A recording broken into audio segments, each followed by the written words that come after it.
Do you see? I doubt Tywin sits in his fucking bed eating breakfast, planning wars in bed. He's probably up at the butt crack of dawn at a fucking war table, counseling. I coughed. I almost died there.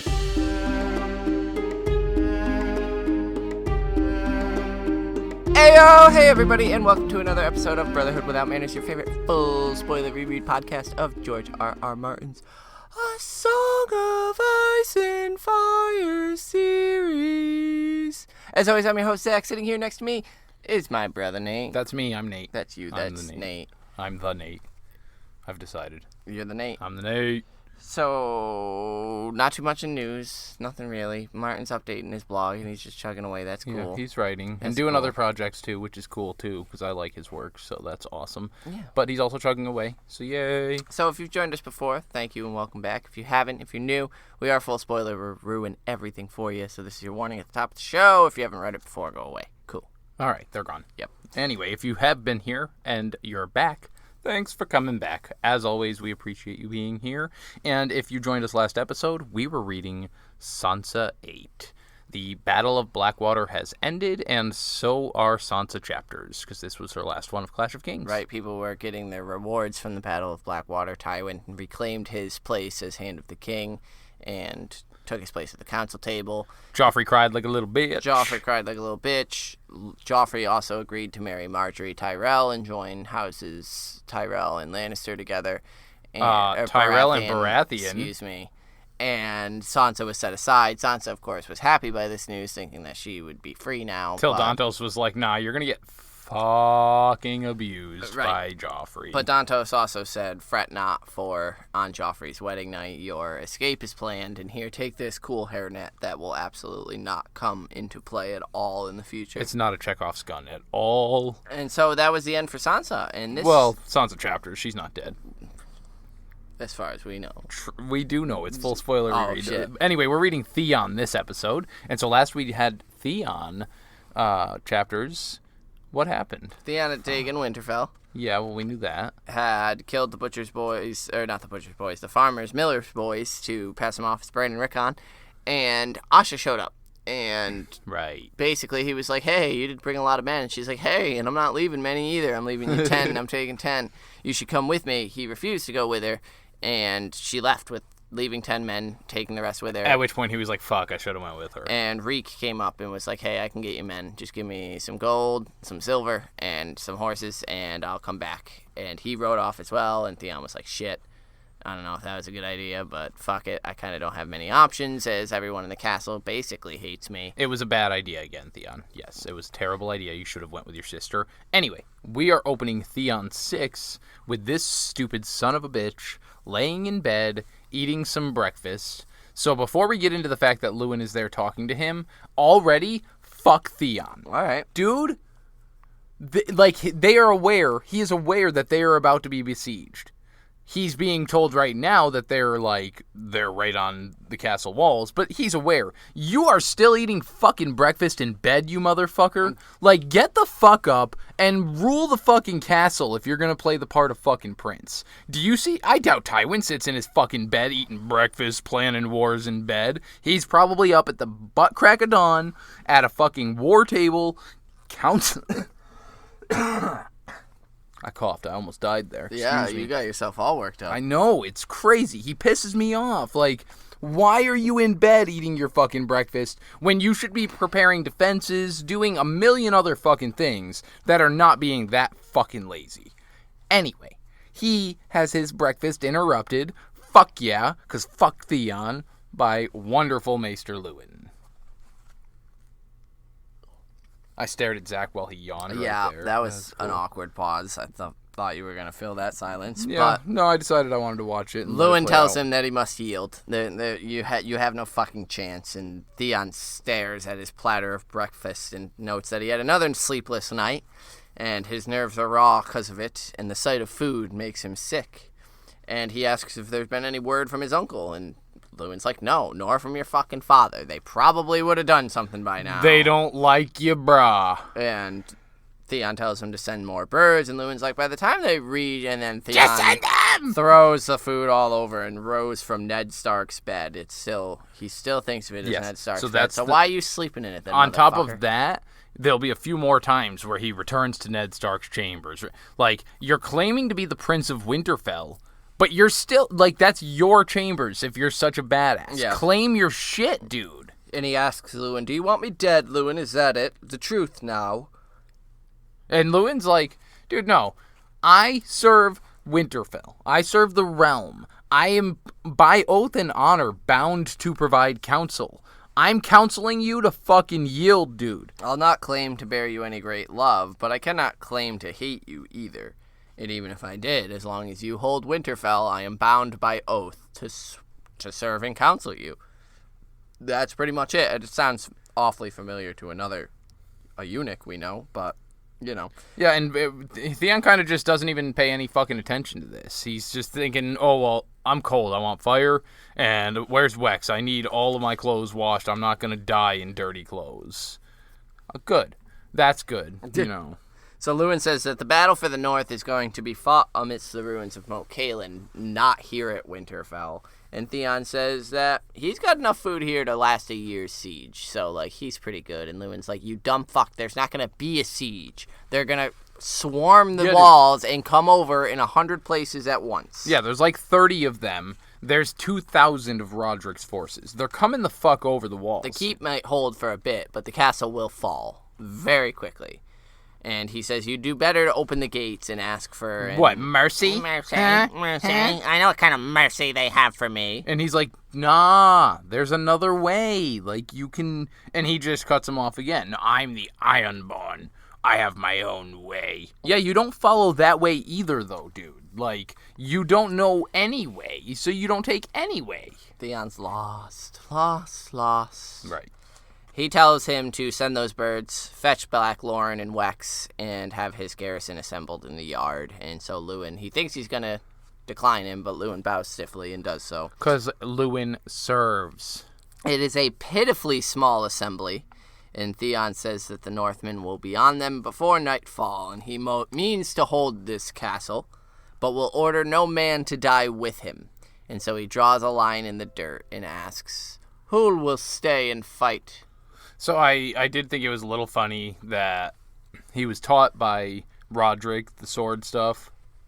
Rodrik yelled at Robb for pulling out his sword unnecessarily back in Game of Thrones. Right. This motherfucker's drawing lines in the dirt with it. Like, you couldn't use the heel of your fucking foot? Like, you gotta dull your sword before you... Anyway. No one does anything for a minute. And Theon just begins despairing. His father, his uncles, his sister, and even wretched Reek had forsaken him. So why wouldn't his... And Wex is the first one to cross the line as he walks next to Theon. Wex just feels compelled to, or do you think that he actually does in some way? No, I think I think at this point, what better choice is there for Wex? Like, he's probably not going to be welcomed into Rodrik's service, so, like... I mean, kind of the devil you know is better than, and at least with Theon, he's sleeping at the foot of a lord's bed in a nice heated chamber. So, like, I think Wex is going with hedging his bets and saying I have a better deal with Theon than I'll probably get with these guys, but I don't think it's out of loyalty to Theon. I don't think that's true, poor Wex. But... And Black Lauren, shamed by Wex, followed along with Red Rolf, Crom, Werlag, Timor, and his brothers... Ulf the Ill, and it's 17 in all by the end. And dude, that's Erzin nobody. And Stig did not move, nor did any of the 10 that Asha had left, and they just move off without a word. Yeah, because he yells at them, then go. I'm sure Asha will accept you openly. She will love the fact that you left my shit and didn't help me. Yeah, she will. And only one of them, he thinks Stig had enough honor or whatever to be ashamed as he walked away. Dude, I don't know, like, what Stig was thinking, but I'm going to die for Theon. Fuck that. Like, why would the other ones feel ashamed? Theon sends his men back to the walls, and Lauren remains behind, saying that the castle folk are going to turn on them as soon as the fighting begins. So every single one of them. And he's like, yeah, no, we're not doing that. Is the noose ready? So once again, Theon is not going by the ways of the Ironborn. Right. Releasing them, granted, again, it's something that they should have done when Asha was there. Yeah, just razed the city and the castle, killed everybody in there, and fucking dipped. But Black Lauren's got a point here, and not to, be the bad guy and talk about how everybody in Winterfell should be slaughtered. Well, right, but as far as what Theon's trying to achieve here, they should be. Yeah. And Theon is choosing here warfare, tactical, because he asks if the noose is ready. We aren't privy to what this is until later on in the chapter. It's a noose he has prepared for Beth Cassel for when Rodrik comes. He means to treat with him and have a hostage. Black Lauren asks him if he means to use the noose, and he's like, Theon asks, do you have a better idea? And he's like, yeah, put me on the fucking bridge. Drawbridge, yeah. And let them come at me, and I'll die there. But I'll bottleneck the fuck out of them, and nobody's coming in while I still breathe. And that's the difference here, is Theon's trying to play at war, while Black Lauren is just here to siege and pillage and rape and get a cool song out of it. And Theon, realizes that he's just trying to find a cool way to die right now. Well, what other option have you left him, Theon? Again, Theon is oblivious to the fact that he's using another child and how guilty he's been over the first one. He couldn't fucking handle his shit. Mm-hmm. So Wex helps him garb for battle, and then he climbs up to the walls to have a look down at his doom. And I just like the phrasing of that. The Northmen were encircling the castle, at least 1,000 of them, and they came with catapults and scorpions, and there's plenty of wood for them to make any siege engines they should wish. Yeah. Theon studies the banner and notes that there were no glovers. I think it's important to note that he studies the banners through Luwin's Mirrish lens, which is the lens from the box that Lysa and Littlefinger sent, and that was the clue to look closer to find the hidden compartment in it.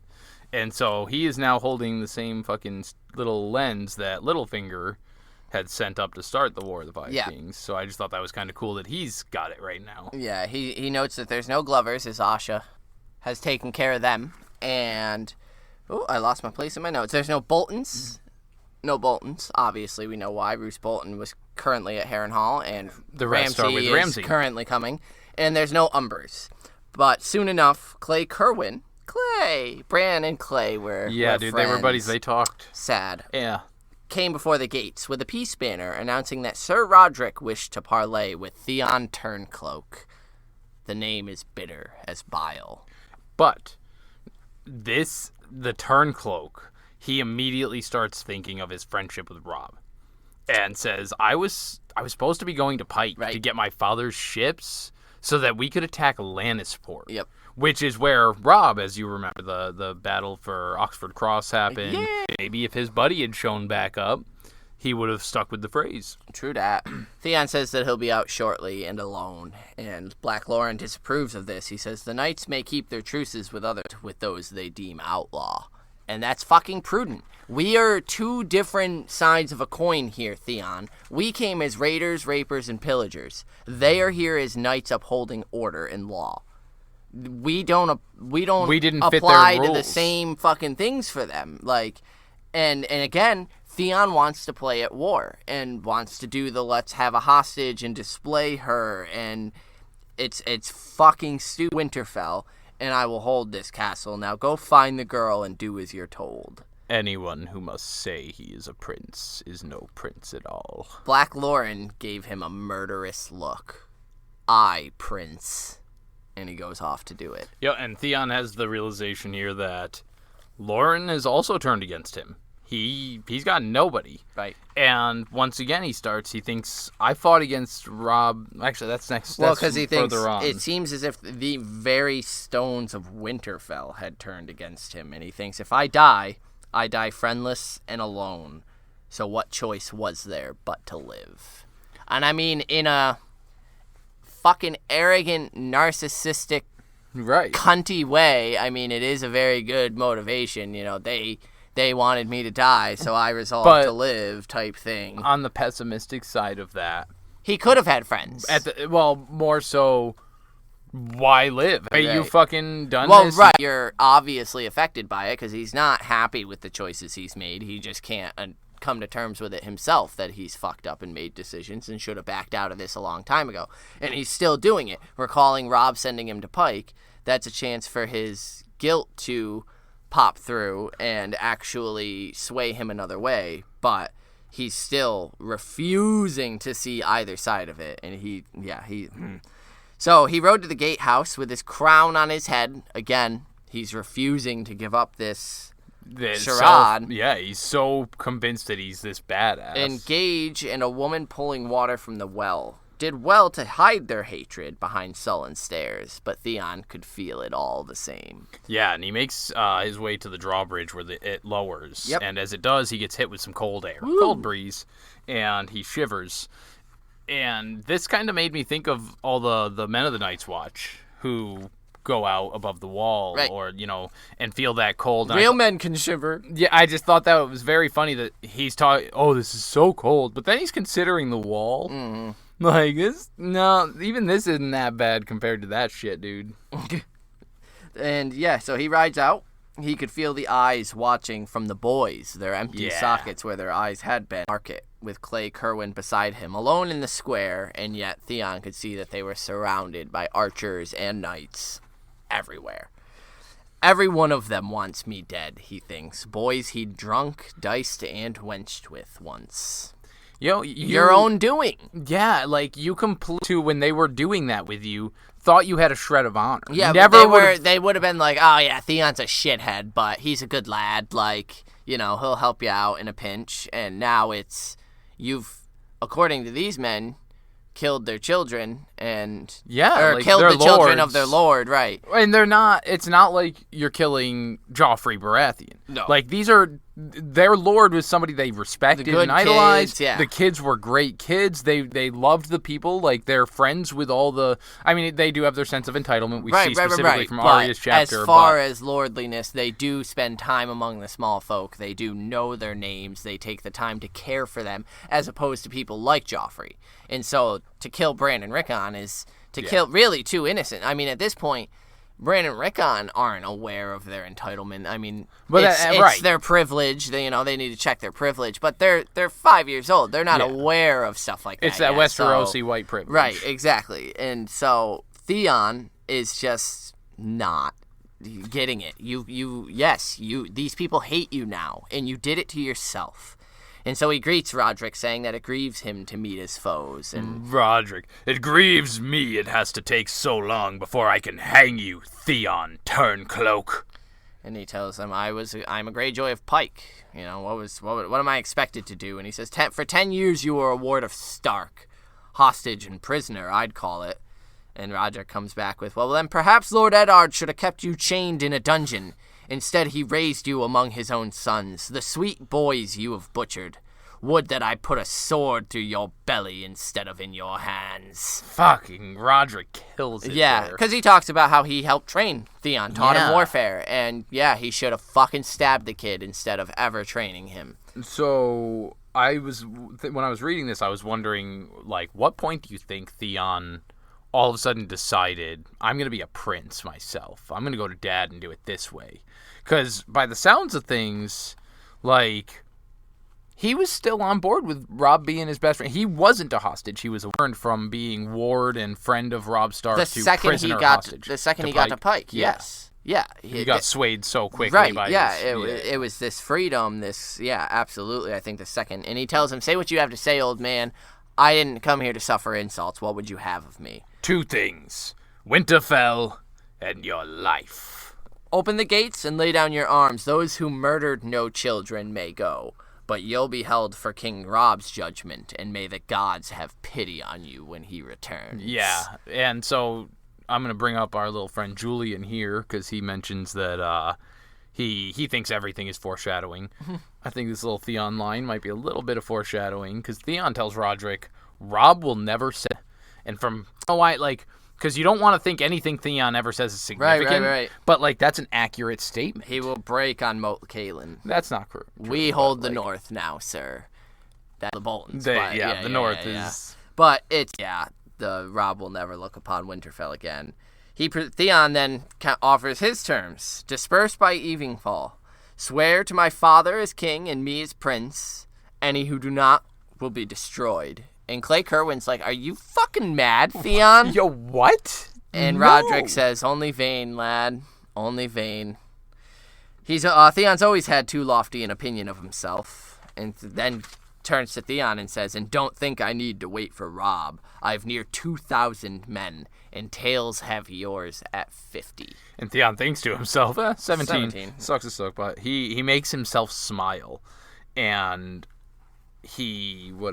says he has something better than men. Yeah. And he throws his little fist in the air. Gives the signal to Black Lauren, the preordained signal. So that he brings out little Beth Cassell. And Theon's back is to Winterfell, but he watches Rodrik's face and sees his chin begin to quiver under his whiskers. He's not surprised, but the fear is there. Rodrik knew this was something that this is craven, Rodrik says, to use a child so, Theon. It's despicable. And he says, it's a dish I've tasted. Theon says, it's a dish I've tasted myself, or have you forgotten? I was 10 when I was taken to ensure no more treasons or rebellions for my father. And Rodrik screams it was not the same. And he says, no, my noose was not hempen rope true enough, but I felt it, Rodrik, and it chafed. It chafed me raw. That, I feel, is the only bit of real Theon that has come out in the last 3 chapters. I don't think it's that he was treated badly. I think it was that he was a child pulled from his home, and he grew up he's a stranger in a strange land. He was always the other. Regardless, he just was. And so I think that's where this stems from. Theon's arrogance and hubris has twisted it into the disgusting person that he is. No, yeah, absolutely. But it's traumatic being ripped from your home. As this, you're here to be killed if your father acts out. And so, I mean, that's a rough way to grow up. And I think he's just now realizing it here, that this is the true heart of what he is feeling and what is fucking him up. And he sees the truth in it as he says those words. And so I think that right there is the core of Theon. He was a scared little boy who was ripped from his home. Regardless of how brutal and savage that home was, it was the home he knew. And we was thrust into another home where... And now he's just riding a power trip. Right, and now it's, I should be a lord based on my title and status, so I'm going to throw that the fuck around. And he tells him that Beth will come to no harm so long as, and Rodrik just... Dude, he goes off I gave you a chance to save your men and die with a small shred of honor to ask of a child killer. I ought to cut you down now and put an end to your lies and deceit. Dude, and he gets his hand on that sword. He's ready to go. He should have. He fucking should have. But Theon just comes back with a murder me and watch your Beth strangle at the end of a rope. And so Rodrik offers himself in Beth's place. Take me. Surely a castellan of Winterfell is much more valuable than a child. And he says, not to me. Nor to Wyman Manderly. Not or to me. Tallheart. That's a weird phrasing, not to me. Yeah, that shows where your fucking values lie, Theon. That a child hostage is more valuable to you now than the castellan of Winterfell. But he says, no, I'll keep her, and I'll keep her safe. Her life is in your hands now, Rodrik. And Rodrik is just, gods be good, Theon. How can you do this? And he's like, because Rodrik says, like, you know where my loyalties lie. You know I have no choice but to attack. Like, my position as Castellan, I have to attack you. I can't back down, even if you have my daughter. You're forcing me and forcing this child's murder on yourself by doing this. The fuck? And Theon's like, yo, if your host is still here by the time the sun sets, she's dead. And then I'm going to keep killing one at dawn and dusk every day on repeat till you guys fuck off. And I got plenty of hostages. And then he doesn't wait for a reply. He just turns and rides away. Bye. And he, again, notes he sees Beth. He sees the 2 Miller's boys, and he's tripping out. But he rides back in and tells Lauren to put Beth somewhere safe and that he needs a fucking cup of wine. So he heads to Ned Stark's solar as we head to our solar, where we're going to convene our small council. Right.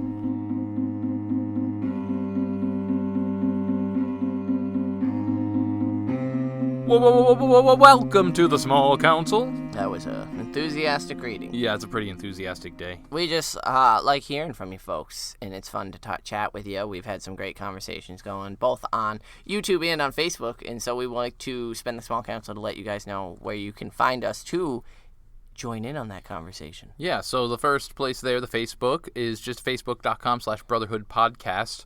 Technically, though, where all the sweet conversation has been in the private Facebook group. That you get access to by going to our Patreon. And that's kind of the main thing right now with getting content there. Right. Otherwise, you can get me on Twitter, @MannersWithout, Zach on Twitter sometimes, @Carstark92. We're on the Instagram on occasion, @MannersWithout, and we have our email. And a lot of people always are emailing us, and we love those long-winded emails. Oh, yeah. And our email is withoutmannersbrotherhood@gmail.com. And that's tight. It doesn't change. So I think we should also mention that at the behest of some of our listeners, we will be working on some merch. Oh, hell yeah, here dog. soon. We're kind of putting together some of the different quotes and ideas that you guys like, and we're going to compile a list, get you guys to vote for us on what you think is the best ones, and we'll work that out. Indeed. So, let us know stuff. what you like. Yeah. Karen, for instance, has already been killing it. Initiated that conversation. Yeah, so Julian Karen. added a little hashtag Renly Rage in there. So and cool who doesn't stuff. love a little hashtag Renly Rage? But Especially right now we're doing hashtag Fuck Theon. So we'll let you get back to Theon's final. Yeah, I think is there anything else that Are we good? needed to... Did we? Rate, review, subscribe, all that stuff. Especially those reviews, man. Those reviews are great. The podcast awards? The podcast awards. This is the last episode you will hear until the actual voting opens. So please go, hurry, before the 31st, before tomorrow night at midnight, and nominate us. The link is in the show notes. It's also on Facebook, my Twitter. It's all over the place. So go. Now go, and listen to Theon get fucked up.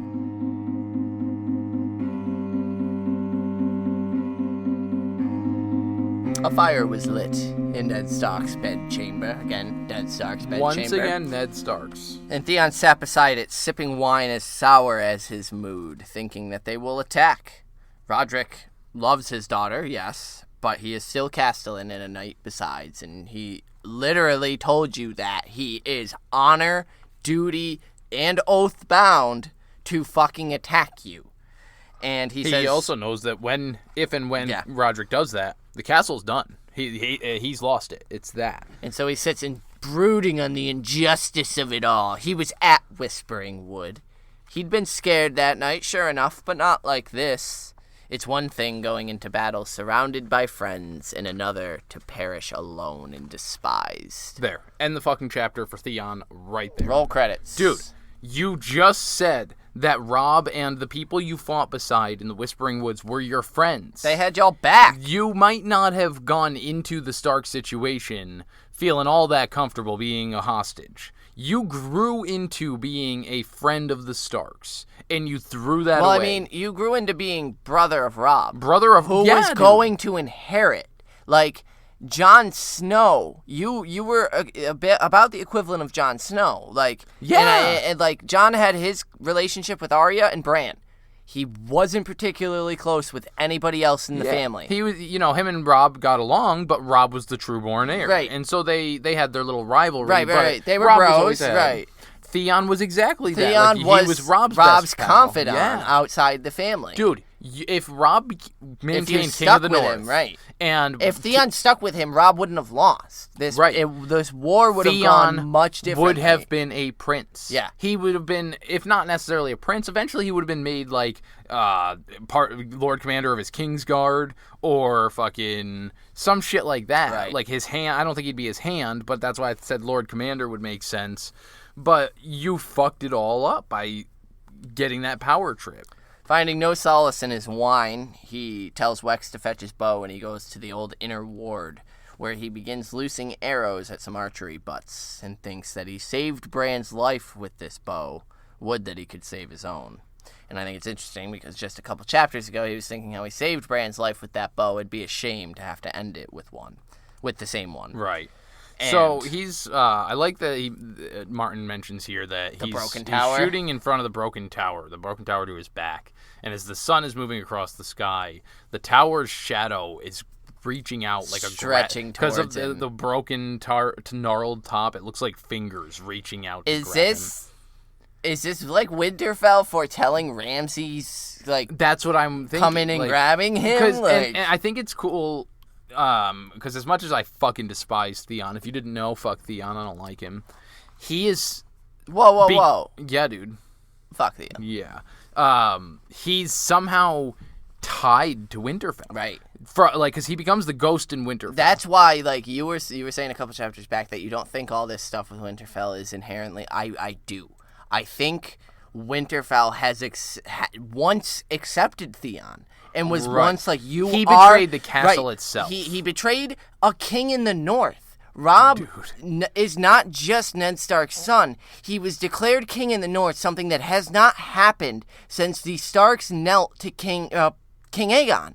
So, fuck all. Robb Stark is a pivotal Stark at this moment. The second he was declared king in the north, that old blood probably kicked up with some crazy Wargo magic. Well, especially now where the wet magic in the world's firing up. And Theon, right, and Theon straight up betrayed him. And so I think this is the reaction to that. You are not welcome here anymore. And it's... Now I have... Because he says earlier in the chapter, the very stones seem to have turned against him. Like... It is. I think it is that ominous here for him, where Winterfell itself has become this unwelcome place, where once it was different. Are siblings considered to have king's blood?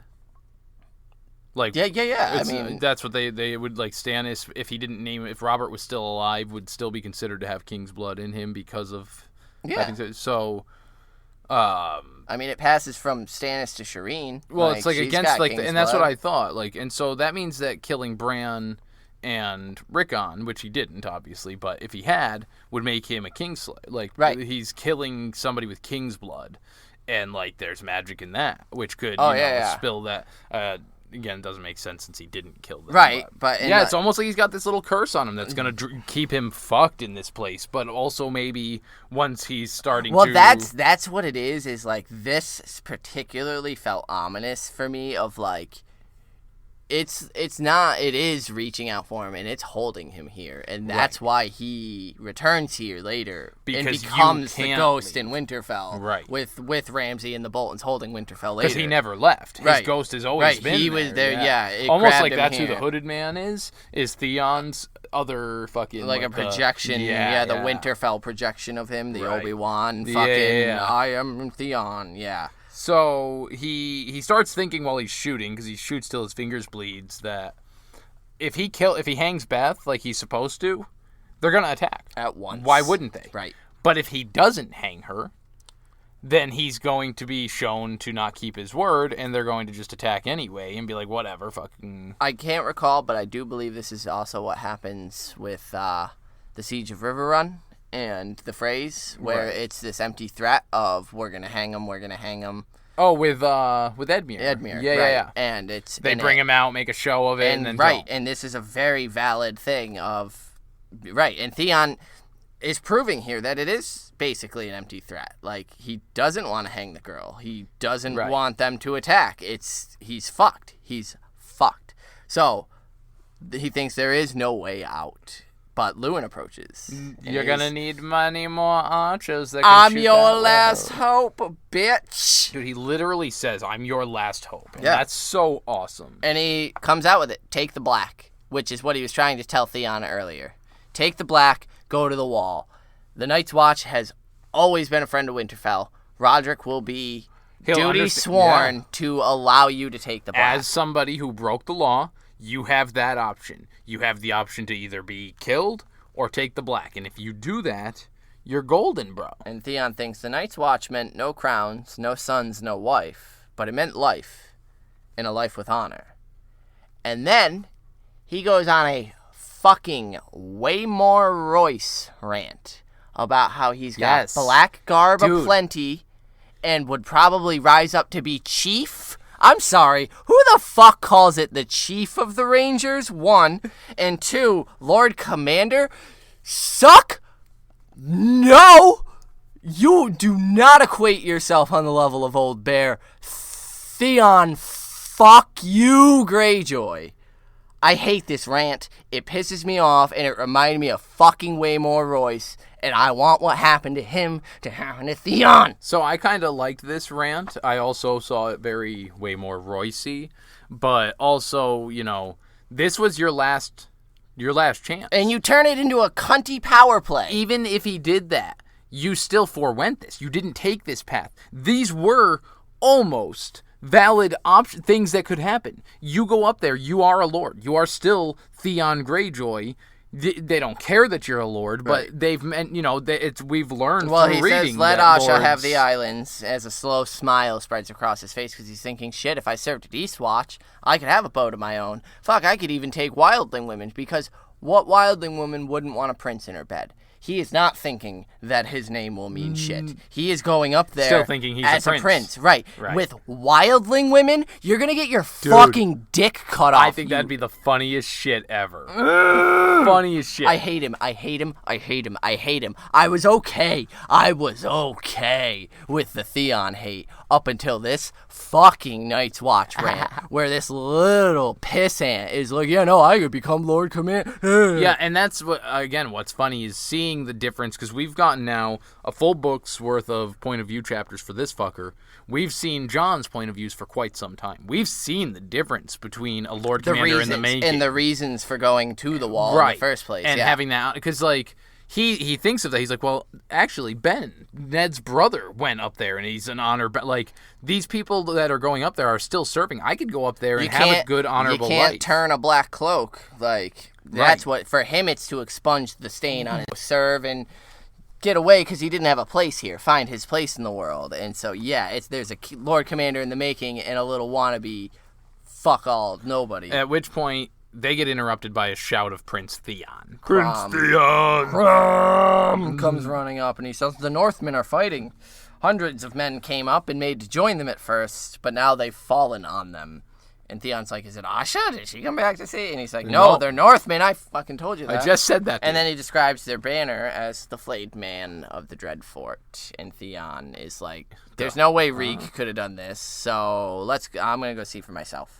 So Lauren follows beside him, and he goes up to the walls. Dude, and they just see carnage. Yeah, it's dead just men, chaos. dying horses were strewn about the market, shouts and screams. Rodrik had the numbers, but the Dreadfort men were better led. Mounted, wheeling and charging, and chopping the larger force to bloody pieces. Yeah, and then they just do it again. Turn, go out, get all formed up, mount a charge, drop. And then, I think it's a pretty, a good half an hour, 45, because the sun begins to set. Lauren comes up and joins him in silence. Yeah, Theon starts, and I think it's interesting that he's quoting fucking Luwin here with the Dothraki, thinking the stars are the valiant warriors that have fallen in battle.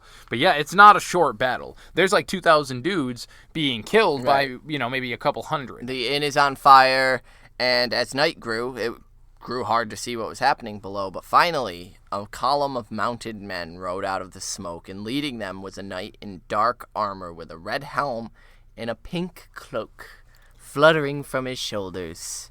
And they rein up outside the gate, and one man shouts for the castle to open, and Lauren asks, are you friend or foe? And Ramsay says, would foes bring you gifts? And he chucks down some fucking bodies. 3 bodies were dumped in front of the gates, and a torch was brought low so they could see their faces. Ser Rodrik, Leopold Tallheart, and Clay Kerwin. Dude, Rodrik's arm got chopped off.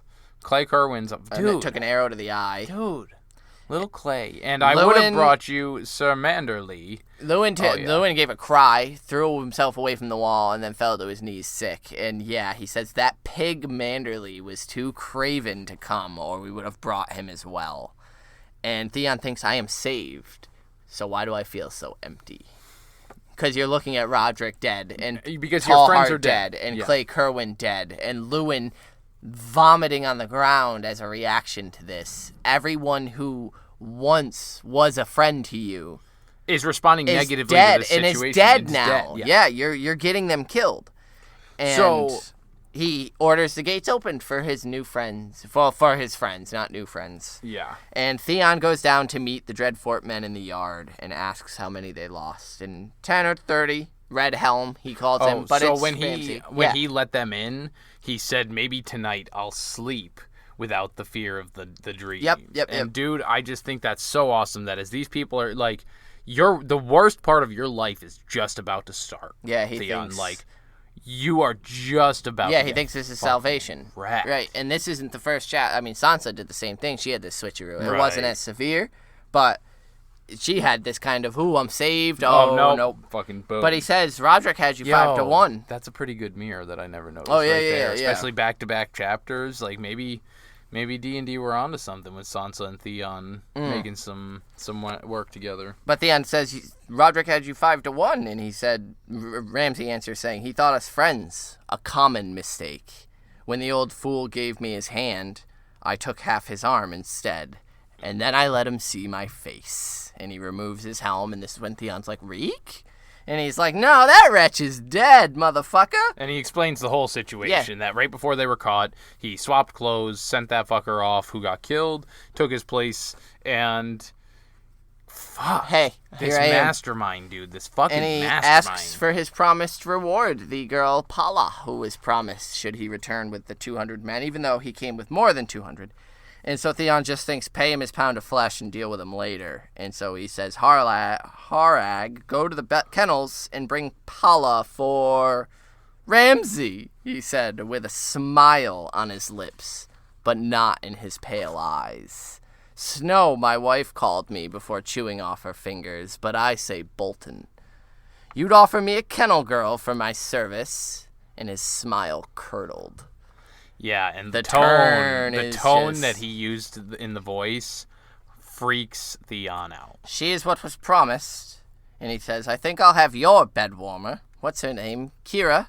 How dare you? And then gets fucked. Dude, he shatters his cheekbone with a backhand. Thank you, Ramsay. Yeah. Fucking thank you. Yeah. Yo. Fucking thank you. Slams him to the ground in a red roar of pain, and the world vanished. And sometime later, Theon is on the ground. The Dreadfort men are around him, cutting down. They had cut down Red Rolf, and more were streaming through the gates like a river. Loren currently had his sword out and fought 4, but more were closing in. They overwhelmed him. Ulf went down to a crossbow bolt in the belly. Luwin was trying to reach him when a mounted knight drove a spear between his shoulders and then turned back around to ride over him. He hears Ramsay saying, save me the phrase, but burn it all, as a torch is thrown up onto the stables. And the last thing that Theon Greyjoy sees is Smiler kicking free of the stables, mane afire, screaming and rearing. Yeah, so a few things to touch upon here. Save me the phrase. So, are we under the impression that Roose sent a raven up to the Dreadfort? That's where Ramsay received it, learning about the Lannister alliance, or you think he's just a fucking psycho and killing everybody? No. I don't think it's I think Ramsay Bolton knows what he's doing. Theon Greyjoy, he doesn't kill. He kills his men. These nobodies. True. He also doesn't kill the phrase. He saves all the important people. The hostages. He also would have taken Bran and Rickon. Save me the phrase to torture? Sure, probably a little bit. He's Ramsay Bolton, but they're valuable, and I don't think he knows about the alliance between Roose and them That's yet. awesome. Yeah, no, I think it's Ramsay being a smarter than Theon, tactical person. But see, the thing that makes me think he does know though is why would he attack Rodrik's men?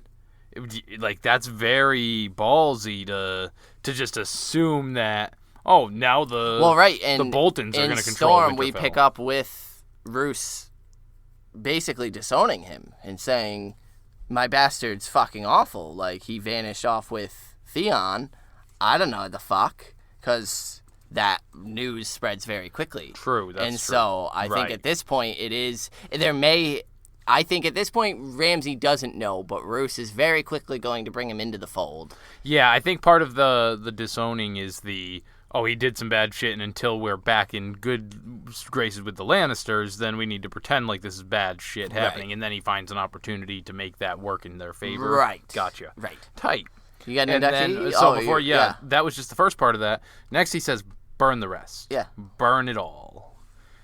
Do you think that's any... Because we hear burn it all, burn them all. I mean, I think it's a sign of madness. I think it's his glee in it. Like, right. Yeah, burn it. I just think it's neat. Yeah, that little... He's scary. He's a scary dude. Right. And he's smart. He's doing what Theon should have done. Raise the castle. We're leaving. We're not staying here. We've got what we came for. We got Theon Turncloak. Yeah. We've got the phrase. Let's go. Time to bounce. Yeah. Yes, I do have an inductee, though. and it is Smiler. The horse? The horse. Yo, I'm gonna put that motherfucker's mane out, because he's had to tolerate the biggest fucking douchebag tool on the planet riding that fucker. And then he gets lit on fire. Like, the poor horse needs a break. Right. I'm gonna bring in him for being a badass and taking a fire to the mane on behalf of Cunty McTheon Face. Yeah, I think mine is gonna go to Luwin. Yes. Because he was still trying to go to and save someone as he got stabbed in the back, even though it was one of Theon's men.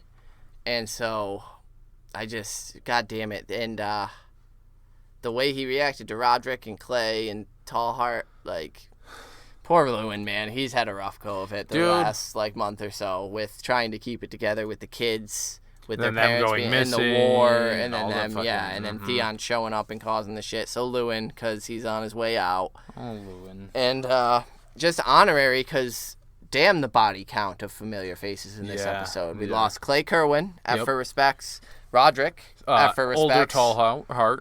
Leopold Tallheart, F for respects. And Luwin. Well, Luwin is going to be slowly bleeding out over the next 4 chapters till we get to Bran again. But, yeah, there's quite the body count. And now Ulf, Black Lauren. Yeah, all those guys. All Theon's men. But, yeah, so that's that. Those were our thoughts, feelings, and inductees. Yeah. So and we did get an one inductee. from Mr. Julian from France. And he says, "Hello, America." Oh, no, you hate that. Sorry. "Hello, America." Shit. Did it again. How are you, Zach and Nate? Nate and Zach? Zach and Nate. Thank you, Nate, for doing the job you're doing. I'm not anymore. I put in my 2 weeks today. So I appreciate that, though. I did do it for 11 years before now. So, fuck that noise. Yeah, fuck that noise. As troubled as Theon versus Ramsay times, though? No, not sure. Congrats to Black Lauren for being his inductee today. Not that he deserves to be, but he's the less worse of them all. Sure, I get that. There was something about Lauren that I liked. As well. I agree. He had that brigand's honor, like that. And he's not. And he wanted to die, man. Like he wanted to go out and face him. He's not there to just kill children. He's less craven than Theon, so. Yeah, and I don't want no Rodrik joining us. And why? I don't know. Is it foreshadowing that some Bolton wants the phrase safe? Ooh. I see foreshadowing everywhere, even when you think there's no reason for it. What do you think? I think we got into that a bit for you there. I think you're onto something a little there, Mr. Julian. Have a nice night, fellow Americans. Take care. Valerique de Harris. Thank you, as always, Julian. Great inductee. And yeah, absolutely. Black Lauren is definitely one of the cool ones. I mean, everybody's bad, in the book. In some way or another, they fucking do something wrong. Yeah, some are much worse. Black Lauren seems like he has a shred of honor in there somewhere, so I think he's a pretty cool dude. Not no more. Not anymore. Yeah, that got torn out. He's got lots of shreds of honor all over now. Truth. Anyway, thank you, Julian, as always, for your inductee. We love to hear from you. So next chapter, we're reading Tyrion's final chapter. Oh, boy. What is that, Tyrion 60 or some shit? He has a bunch of them. 15 or 16? Like 15, I want to say. So we're going to see what happened with some Tyrion after the Battle of Blackwater, which we know, full spoiler. But we're going to get the freakish reveal of his face. Yeah. And the fact that he gets 0 credit whatsoever for the Battle of Blackwater. So get us your inductees. Yeah, poor Theon. Oh my God. Jesus Christ. We just did a whole fucking 40-minute episode. Way to reveal your true feelings at the end. Every time. All right, Tyrion, we will catch you on the next one. Listeners, thank you for listening. Bye, Harris. Peace.